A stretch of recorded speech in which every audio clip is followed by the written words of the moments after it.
See, we have no problem with the resurrected Christ sitting in power and authority, but we struggle with the element of suffering.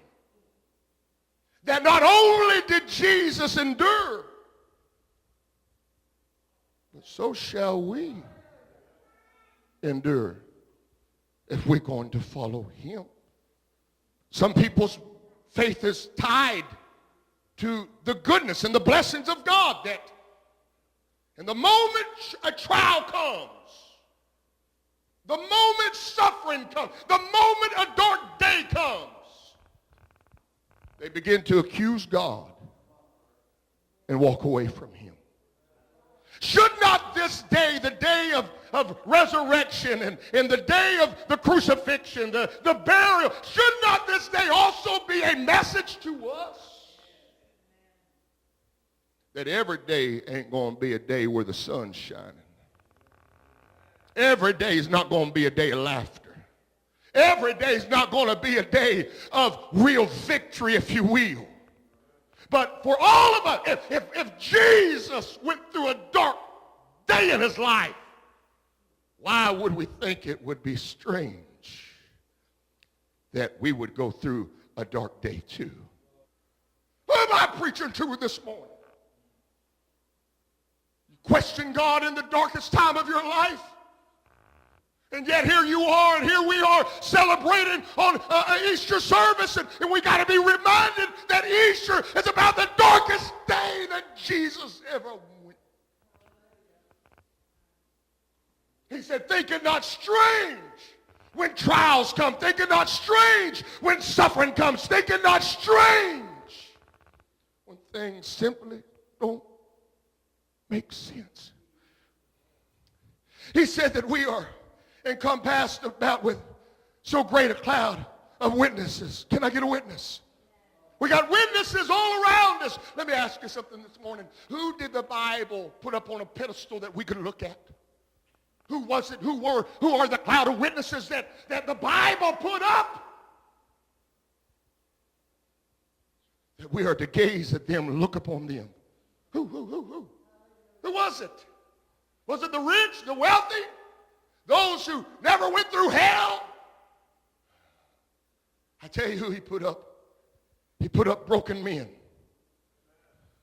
broken disciples, suffering disciples, disciples that went through the darkest days and yet stayed faithful to the living God. You will never make it if you're not willing to suffer with him. It cannot be predicated on when things make sense and the blessings of God, because I got a word for you. There's too many days that don't make no sense.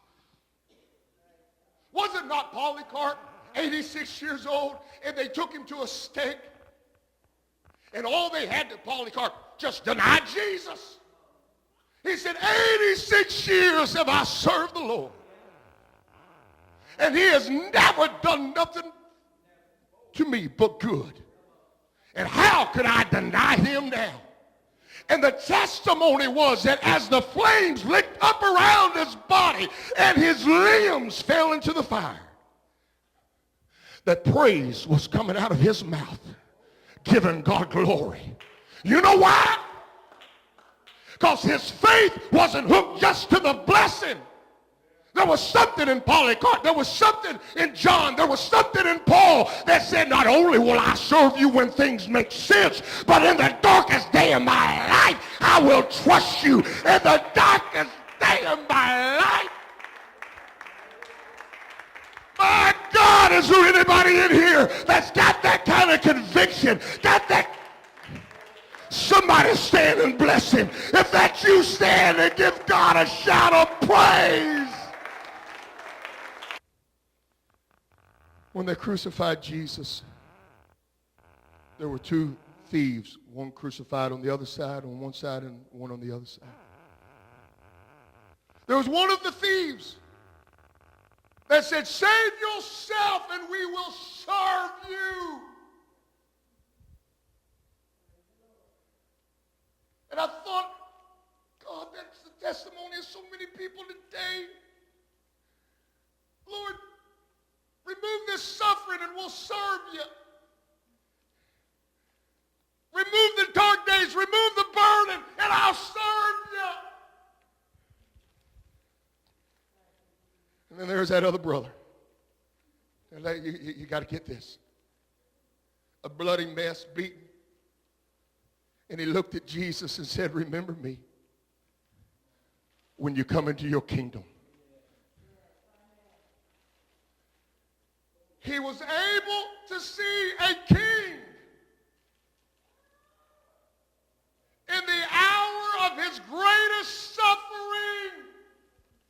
I can understand the brother say, remember me when you come in your kingdom, when he raised Lazarus from the dead. I can understand if he's seen Jesus walking on the water, but here he is on the cross. He didn't look like a king, but he's a king even when he don't look like a king.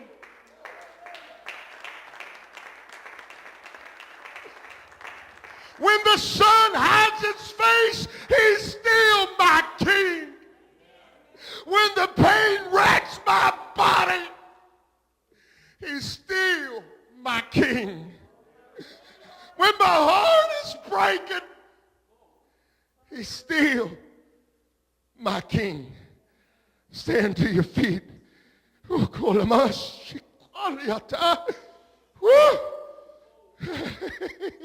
Woo!